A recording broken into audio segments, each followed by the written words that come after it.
Olá a todos os estudantes da terceira série do ensino médio. Eu me chamo Naomi e é um prazer ter vocês aqui para mais um dia de aula. Hoje a gente vai ter uma aula de tecnologia e inovação sobre narrativas digitais com o professor Wilson Amaral. Olá, professor. Olá, boa tarde, Naomi. Boa tarde, não, boa noite, Naomi, desculpe.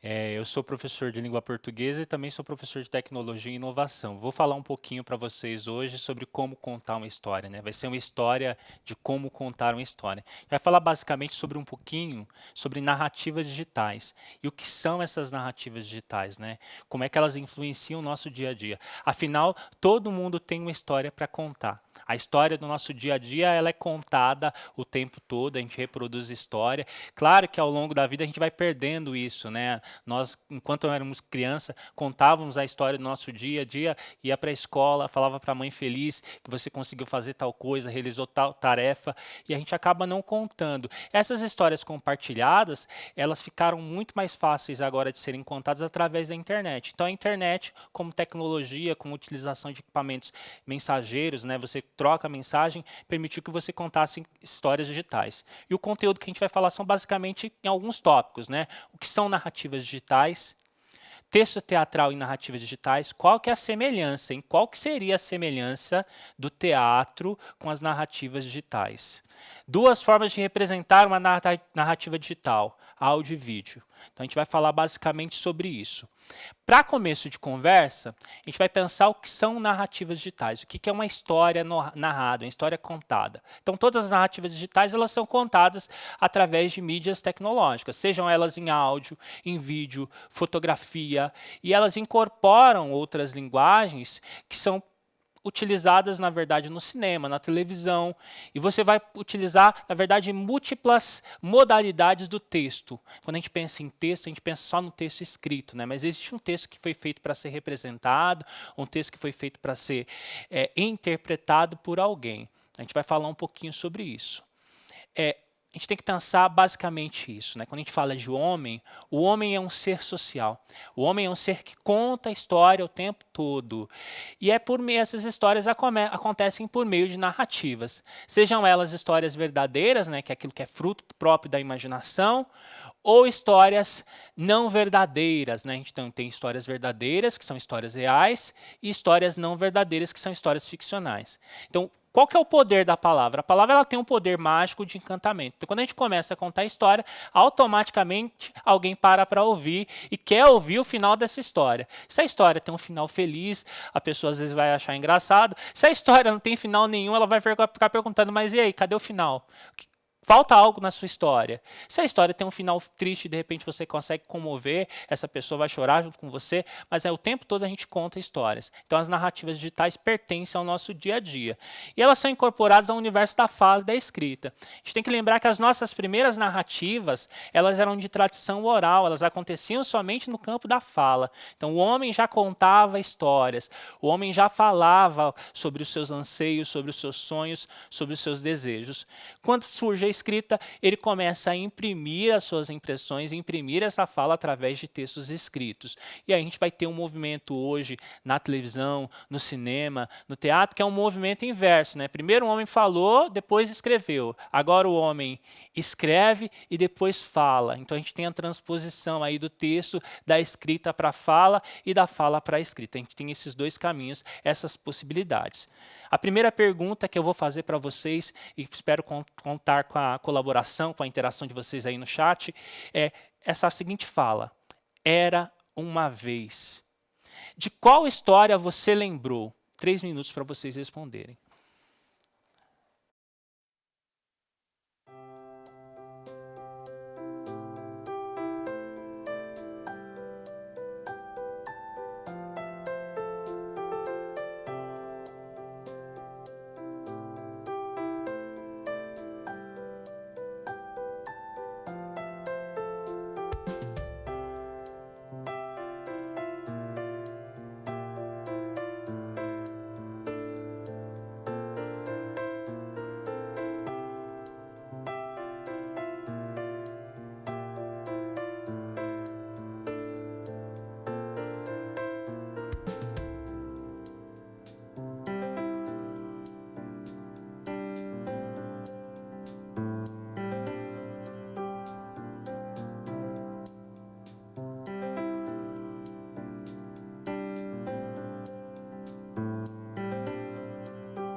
Muita interação aqui no chat.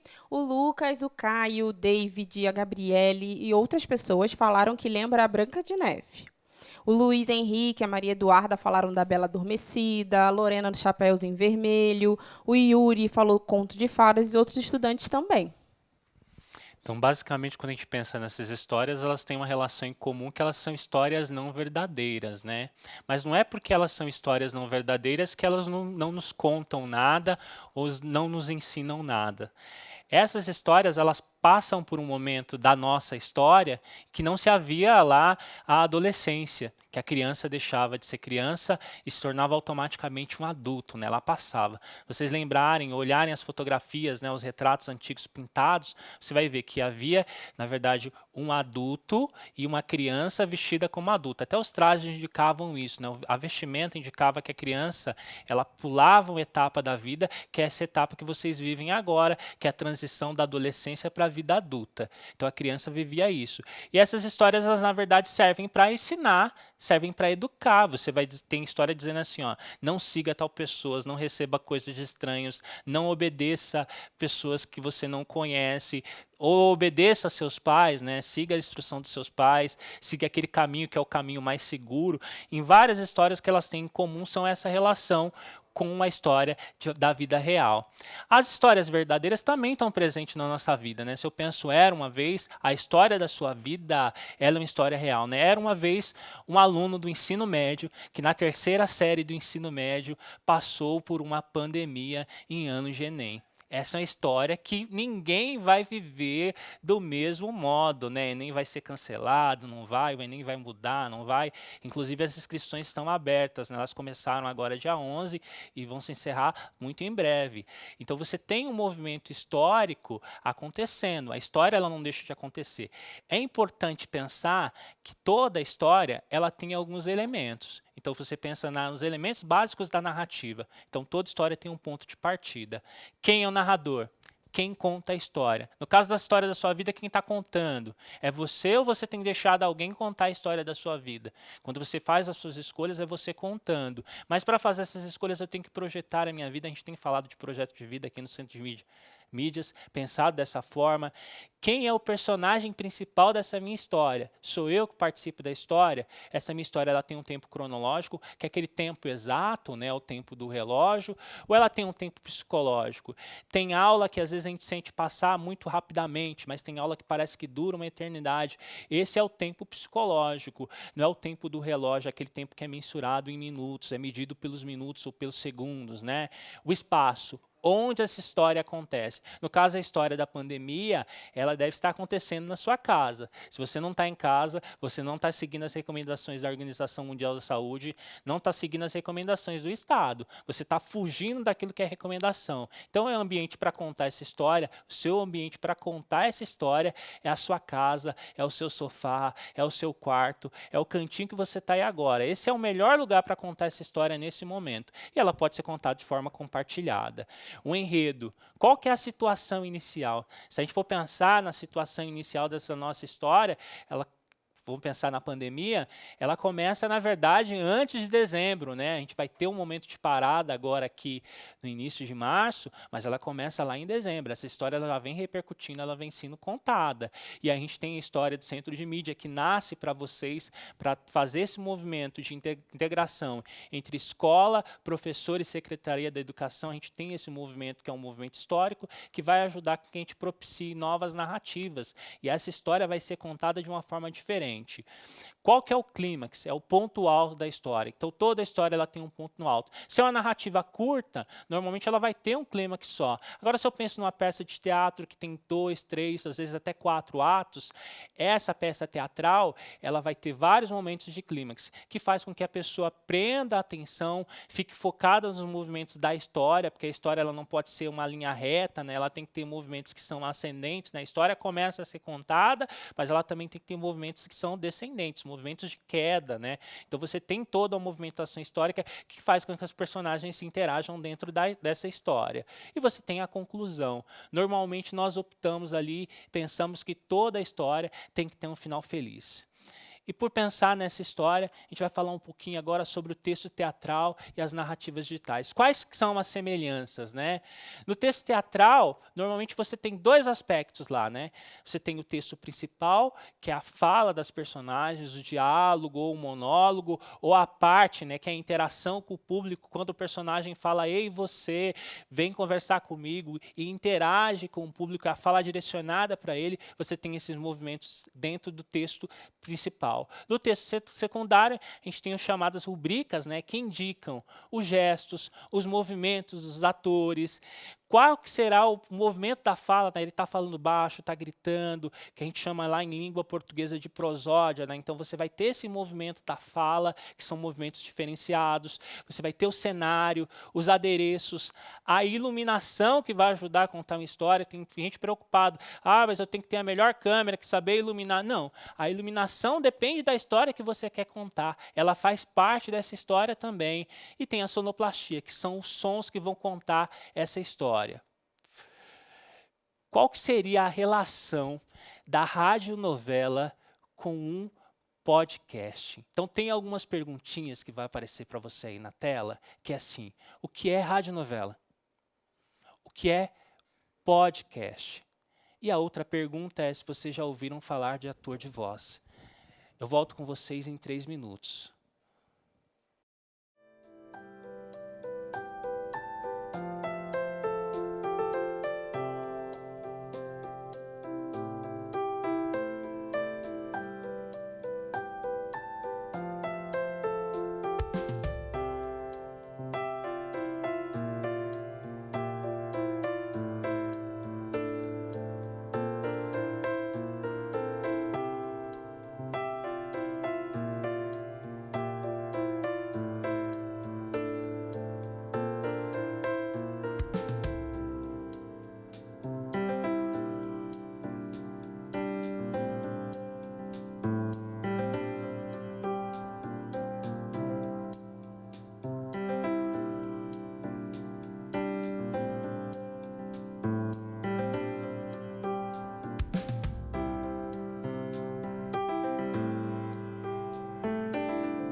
Muita interação aqui no chat. O Rodrigo, a Thaís e a Juliana falaram que a radionovela é uma novela transmitida no rádio. Já a Aline, ela fala que é uma novela narrada. A Raíssa, ela fala que o podcast é um debate sobre o assunto mais importante do momento. E o Matheus falou que os atores de voz são aqueles que fazem narração de desenho animado ou de um filme. Quando a gente pensa no nascimento das mídias digitais, né, a gente pode pensar que o rádio é uma das primeiras mídias, né, de transmissão de conteúdo em massa, que várias pessoas podem ouvir, né? E o rádio, ele é democrático, né? Todo mundo tinha acesso, em maior ou menor quantidade, claro, a essa mídia, essa ferramenta. E ele ajudava a contar a história. Você tinha histórias que aconteciam ao vivo, que você tinha um narrador contando, atores participando, que ele utilizava recursos sonoros disponíveis para contar essa história. E essa história era narrada, ela era transmitida pela televisão. Na verdade, anterior aí ao rádio, a gente tinha um folhetim, né, que eram histórias publicadas nos jornais. Mas o rádio, ele possibilitou você ouvir alguém dar voz para aquele personagem que ficava ali só no imaginário das pessoas. E depois a gente vai ter o surgimento da televisão, né? Você tem a radionovela e a televisão vai fazer com que esses personagens que eram interpretados até então só em voz, agora eles ganham corpo, ganham rosto, ganham forma. Esses personagens vão nascer. E aí, graças a essa questão da televisão, a gente vai ter também a questão da adaptação de desenhos, né? O desenho agora vira um desenho animado, só que alguém empresta essa voz. E quem empresta essa voz para esse desenho, para esse ator, que muitas vezes é um ator estrangeiro, é o ator que a gente chama de ator de voz. O ator de voz, ele atua muitas vezes como dublador. Ele empresta a voz para dar a voz ao idioma nacional, né? Você tem filmes que são feitos em vários países, várias nacionalidades, e aí você tem alguém que dubla. Ele vai para um estúdio, tenta acompanhar o ritmo da fala da personagem ali, faz a adaptação, faz a tradução, busca neutralidade naquele texto que é transmitido, para que a pessoa entenda o que a personagem está dizendo ali. E o podcast, ele nasce com uma nova possibilidade, né? Se antes a radionovela era transmitida ao vivo, hoje ela pode ser gravada e ficar permanente um episódio, de repente, de um podcast.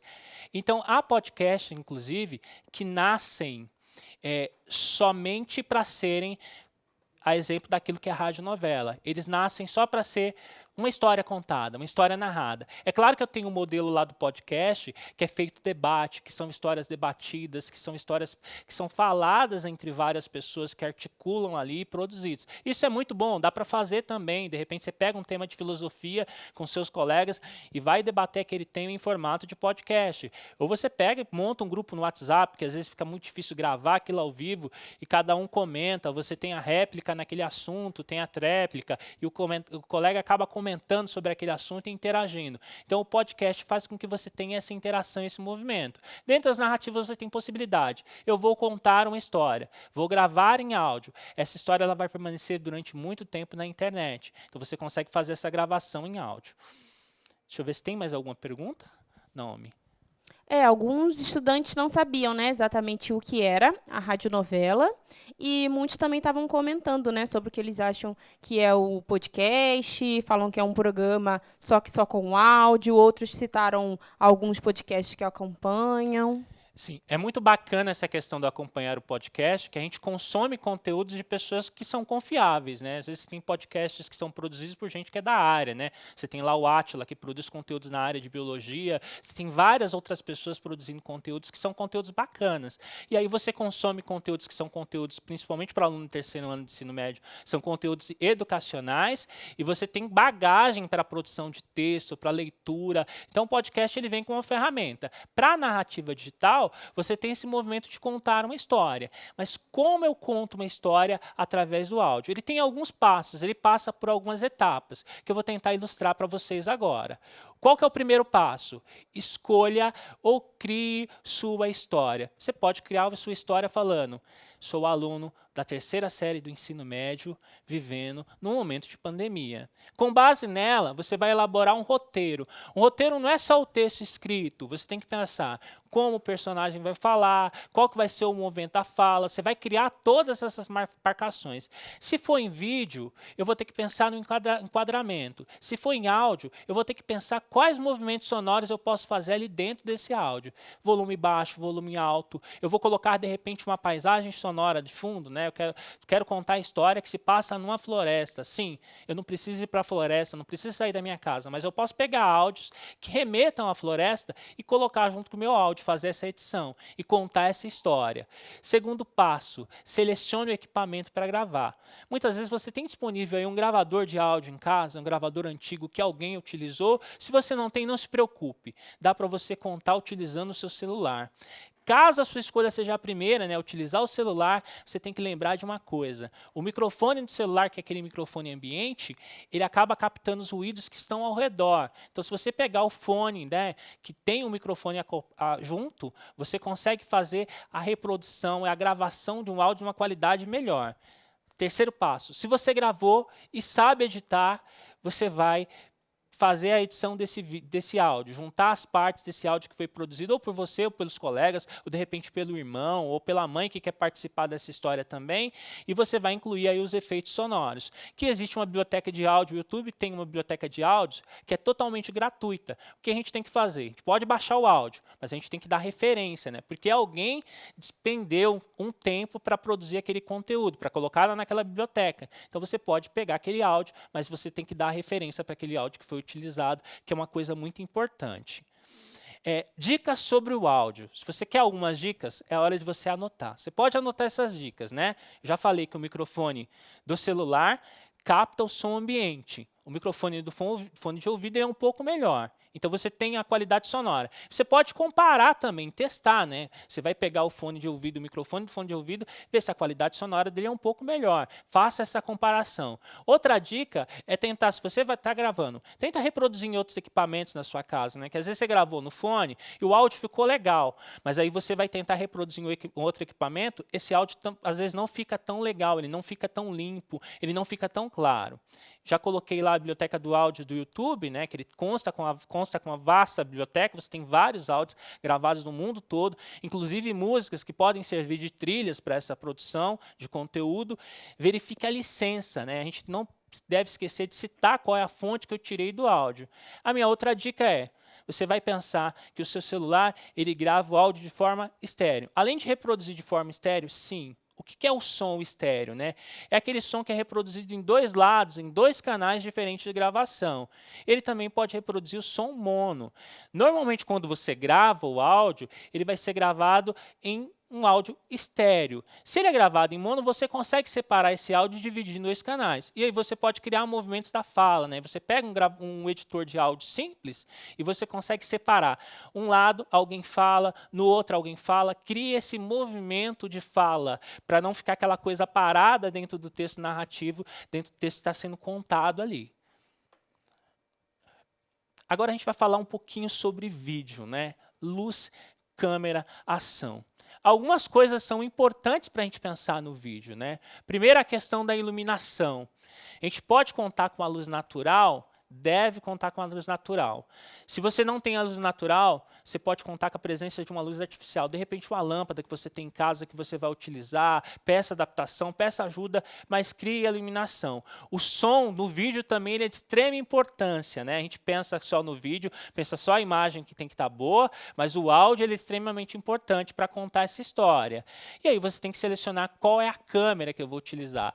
Se é a câmera do meu celular, eu vou pensar qual é a melhor forma que eu utilizo o meu celular para captar aquela imagem. Quando ele capta aquela imagem de melhor forma. E aí eu vou pensar, se eu tenho uma câmera disponível, veja se essa câmera grava vídeos ou não. E aí eu vou pensar nessa questão da história. Por que é importante ter o roteiro no vídeo? E aí tem uma coisa que é bacana pensar. De repente você está gravando um vídeo, você e alguém, e é contando uma história, e essa história ela tem uma sequência, ela é uma história de repente longa, você não consegue gravar aquela cena total do jeito que você quer gravar nesse dia. Às vezes você vai deixar para gravar no dia seguinte. No roteiro você tem que marcar lá qual é a roupa que a personagem está vestindo. Uma dica, você pode até tirar foto dessa personagem para verificar como ele estava maquiado, como ele estava se portando, para que você não tenha o problema que a gente chama de problema de continuidade. Essa história ela tem que manter uma certa linearidade, ela tem que continuar sendo contada. E isso a pessoa que está vendo ali ela vai perceber. Segundo passo, faça a captura das fotografias do vídeo, né? Terceiro passo, edite o seu vídeo ou animação. Por falar em fotografia, tem alguns planos que com certeza vocês já viram aí, né? A gente tem os nomes ali, mas a gente já com certeza já tirou foto, né, que a gente chama lá de corpo inteiro, né, que é o plano inteiro. Ou a gente tirou foto do joelho para cima, o plano americano. Ou tirou foto só focando no rosto, selecionando uma parte, um aspecto, que a gente chama de plano detalhe. Esses são os planos de enquadramento. Se a gente procurar na internet, existe uma lista de vários planos de fotografia que vão ajudar você a contar a história de melhor forma. Porque a câmera, ela vai fazer parte dessa história. Ela, na verdade, ela é o olho, que está sendo ali o olho de quem está vendo aquela história, que foi adaptada para o cinema. Representando a narrativa digital. Então, agora é o meu desafio para vocês, né? E aí vou fazer uma pergunta antes da gente pensar nessa representação. Qual que seria a melhor história que vocês têm para contar hoje? 2 minutinhos para vocês contarem, eu volto com vocês.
Muita interação aqui no chat.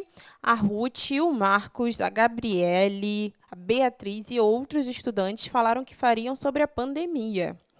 Né, o Cauã falou que queria fazer sobre como vamos sair da pandemia e outros descobrindo a cura do coronavírus. Já outros falam sobre o cenário atual do Brasil. A Rose falou sobre a crise no meio ambiente. Outros falam sobre a infância, sobre a adolescência, sobre os meus amigos. São muitos assuntos aqui no chat. São todos assuntos interessantes, né? Principalmente a gente pensar descobrir a cura da pandemia é uma coisa que a gente deseja muito, espera, anseia, e tem várias pessoas da ciência trabalhando em busca disso, né? Então a gente tem, na verdade, a conexão através da internet, através do conhecimento compartilhado, que a gente está vivendo um momento até do compartilhar de conhecimento, né? Informações que antes eram sigilosas, hoje estão compartilhadas em benefício da ciência. Então a gente vai ter esse movimento histórico, pensar assim na cura, no movimento, na transformação. Pensar na adolescência, pensar na infância é uma coisa bem bacana, né? E aí tem uma pergunta que eu vou fazer para vocês sobre um personagem, daqui a pouco vocês vão responder. Vou responder algumas perguntas do chat antes, mas daqui a pouco eu vou fazer uma perguntinha sobre o Bob. Já vão pensando se vocês ouviram falar no Bob, quem é esse personagem, como ele atua aí, como ele está dentro da Secretaria de Educação, e a gente vai responder daqui a pouco.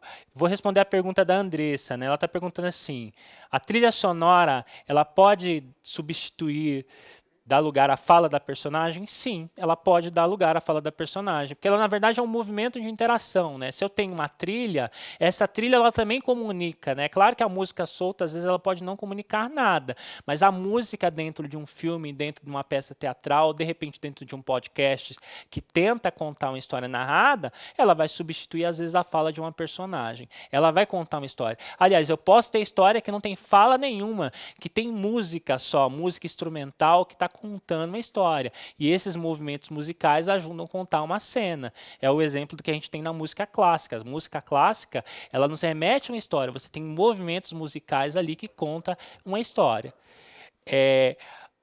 A Alessandra pergunta, quantos tipos de podcasts existem? Se há formas diferentes, né?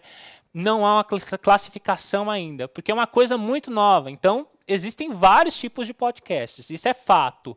Mas uma classificação, dizer, esse é o tipo de podcast que é sobre política, outro sobre religião, não temos uma classificação. Tem podcast que é gravado em formato de debate ao vivo. Tem podcast que é feito em formato de texto escrito e é lido pela pessoa. Tem podcast que é uma história narrada, que faz a representação, que ele é editado, cortado. Então, a gente não tem essa definição, não tem a classificação. Talvez seja uma coisa até interessante para vocês, alunos, pensarem. Será que existe uma classificação? Quantos tipos de podcasts existem? Não há ainda esse movimento, mas dá para vocês pensarem.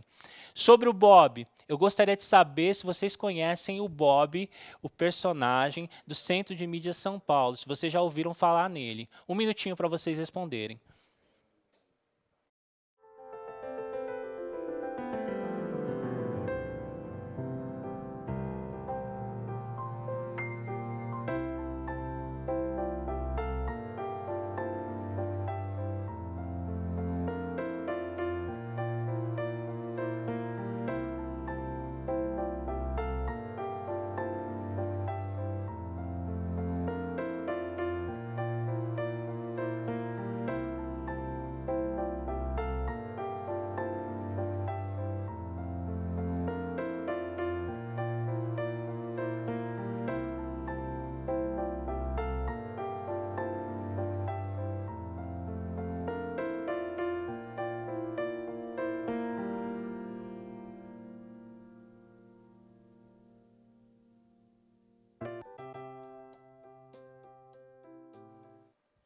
Voltamos, muita interação no chat, mas grande parte dos estudantes não conhecem o Bob.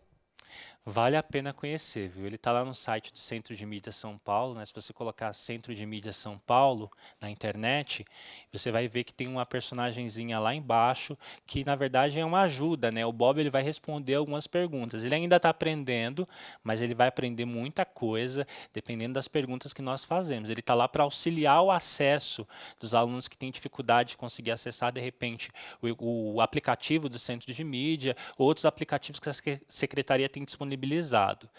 Eu tenho uma proposta para vocês. Que tal elaborar uma história, uma narrativa curta, utilizando o Bob como personagem? E aí o Bob vai dizer assim, ó, como a tecnologia pode contribuir para um cotidiano melhor. Como é que essa tecnologia pode melhorar o nosso cotidiano, o dia a dia? Se a gente for pensar, ela tem facilitado as aulas, né? Tem muito aluno que está se preparando para o Enem, está se preparando às vezes até para o vestibular com a utilização da tecnologia. As aulas elas têm acontecido de forma online através da tecnologia. Então, como a tecnologia pode contribuir? Você vai criar uma história, essa história você vai poder publicar no Facebook, WhatsApp, Instagram, Twitter, outros blogs, até no YouTube.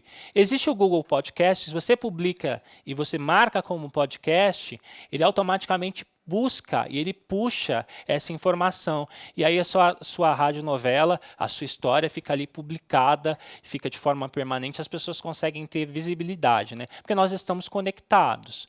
Se estamos conectados, a gente vai utilizar a seguinte hashtag: Centro de Mídia São Paulo. CMSP, Centro de Mídia São Paulo, Tecnologia e Inovação, para publicar nossa história.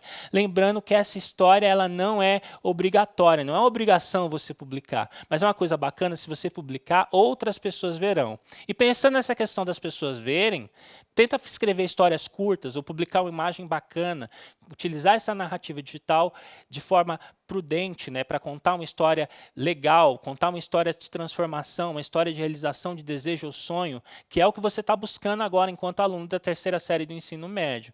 Eu espero que você tenha êxito nessa sua caminhada. Nosso bate-papo está chegando ao final. Espero que você conte as suas histórias. Eu vou estar lá observando na rede, vou dar uma olhadinha e agradeço desde já a participação de todos, né? A Naomi vai falar um pouquinho com a gente aqui, um pouquinho sobre essa questão da narrativa digital. A gente aguarda os envios de vocês com a hashtag. Eu acho que eu também vou aderir à hashtag. E eu queria agradecer a atenção de vocês em mais uma aula. Foi um prazer ter vocês aqui. E até a próxima. Muito obrigado, professor, pela sua participação. E até a próxima, gente. Obrigada. Sim, eu agradeço, Naomi. A gente vai falar um pouquinho. Tinha uma pergunta aqui, se existem formas diferentes de contar uma história. Sim, existem várias formas de a gente conseguir contar uma história. Essa história, ela pode ser contada na perspectiva sua, né? Eu vou contar a minha história só eu participando, né? Um monólogo, eu estou falando sozinho, ou eu vou contar essa história falando. Como é que eu posso fazer isso, essa história, já que eu não posso estar junto, né? Que é a dica da Secretaria da Educação, o pedido da Organização Mundial da Saúde, o pedido do governador é para você ficar em casa, é você utilizar a tecnologia. Você pode utilizar o WhatsApp, de repente você cria um grupo em que várias pessoas estão contando ali aquelas histórias, as pessoas estão falando. E se elas estão falando, você vai utilizar a fala delas ali como personagem. Você marca, de repente coloca fulano de tal, você vai fazer o personagem, envia o roteiro com antecedência, fala para ele, eu gostaria que você utilizasse a fala de tal modo, você falasse mais baixo, alto, pensa no ambiente da sua casa que você pode ajudar a capturar o som. E aí você vai elaborando ali dentro esse movimento histórico, vai contar essa narrativa digital. Além disso, você pode pensar na fotografia. A janela da sua casa é um lugar que dá para se contar uma história. Você pode contar a história, de repente, de gente que não está respeitando a pandemia, e você vai utilizar a foto da janela da sua casa, a vista que você tem para contar a história. Então, você faz essa utilização da narrativa. Então, você pode empregar a fotografia, um desenho, uma imagem para contar uma história. Vale a pena lembrar, a gente espera que essa história tenha um final feliz. Eu agradeço desde já a participação de todos vocês, espero vê-los por aí na rede social. Muito obrigado, tenham uma ótima semana de estudos.